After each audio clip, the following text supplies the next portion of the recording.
নমস্কাৰ নিউজৰ বাতৰিলৈ স্বাগতম জনাই ষ্টুডিঅ' মজিয়াত মহিতপাল দাস চাহক আজিৰ বাতৰি ঘিলামৰাত কংগ্ৰেছৰ যোগদান কাৰ্যসূচী সম্পন্ন নিউজৰ এক ৰিপৰ্ট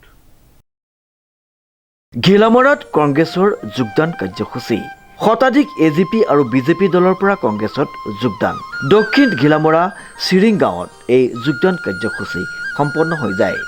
অসম প্ৰদেশ কংগ্ৰেছ কমিটিৰ মুখপাত্ৰ সুৰজিত দলেৰ লগতে বহু কংগ্ৰেছ কৰ্মীয়ে এই যোগদান কাৰ্যসূচীত উপস্থিত থাকে ব্লক কংগ্ৰেছ কমিটিৰ নেতৃত্বত তথা দক্ষিণ ঘিলামৰা মণ্ডল কংগ্ৰেছ কমিটিৰ উদ্যোগত আমাৰ চিৰিংগৰা গাঁৱত আমাৰ এটি যোগদান কাৰ্যসূচী ইতিমধ্যে সম্পন্ন হৈছে মই প্ৰথমতে আমাৰ এই গাঁৱৰ ৰাইজক ধন্যবাদ জ্ঞাপন কৰিছোঁ আৰু তেওঁলোকক আমাৰ কংগ্ৰেছ দলৰ পৰিয়াললৈ আমি তেওঁলোকক স্বাগতম জনাইছোঁ আজি আপোনালোকে দেখিছে ইয়াতে বহু সংখ্যক প্ৰায় শতাধিক মানুহে আমাৰ কংগ্ৰেছ দলত যোগদান কৰিছে আমি আশা ৰাখিছোঁ ভৱিষ্যতৰ দিনত তেওঁলোকৰ যি আকাংক্ষা আছে আমি যাতে আমাৰ কংগ্ৰেছ দলৰ মজিয়াত থাকি আমি কংগ্ৰেছ দলৰ মজিয়াৰ পৰা তেওঁলোকৰ অভাৱ আমি পূৰণ কৰিবৰ কাৰণে ভৱিষ্যতৰ সময়ত আমাৰ চৰকাৰ গঠন কৰি আমি এই চৰকাৰৰ জৰিয়তে তেওঁলোকৰ সমস্যাবোৰ দূৰ কৰিবলৈ যত্ন আৰু লগতে আপোনালোকৰ মাধ্যমৰ জৰিয়তে আমি এটা কথা জনাব বিচাৰিছোঁ যে আজি এই চিৰিংগৰা এই গাঁওখনলৈ আমি আগমন হয় বিশেষকৈ যোগদানৰ এটা আমাৰ কংগ্ৰেছৰ এটা যোগদানৰ আমাৰ কাৰ্যসূচী আছিলে এই কাৰ্যসূচীত অংশগ্ৰহণ কৰি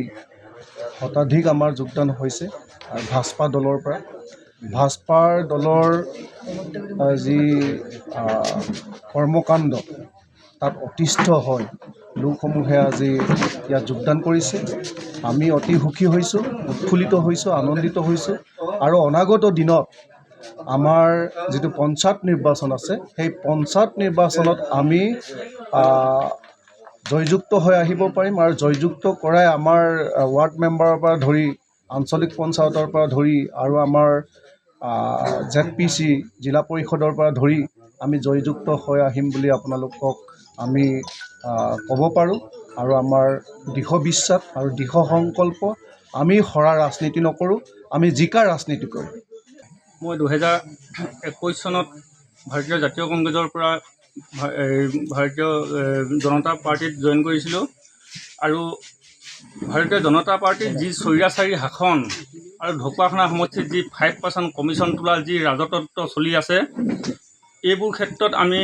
অত্যন্ত দুখ পাই পুনৰ ভাৰতীয় কংগ্ৰেছ দলত জইন কৰিছোঁ আৰু ভাৰতীয় জনতা পাৰ্টিৰ যি অসমখনক মানে ধাৰত পোত খুৱাই পেলাইছে এইবোৰ দুখে সমগ্ৰ অসমবাসীকে মানে বিপথে পৰিচালিত কৰিছে তাৰ বাবে আমি ভৱিষ্যতে ভাৰতীয় জাতীয় কংগ্ৰেছ দলক আগবঢ়াই নি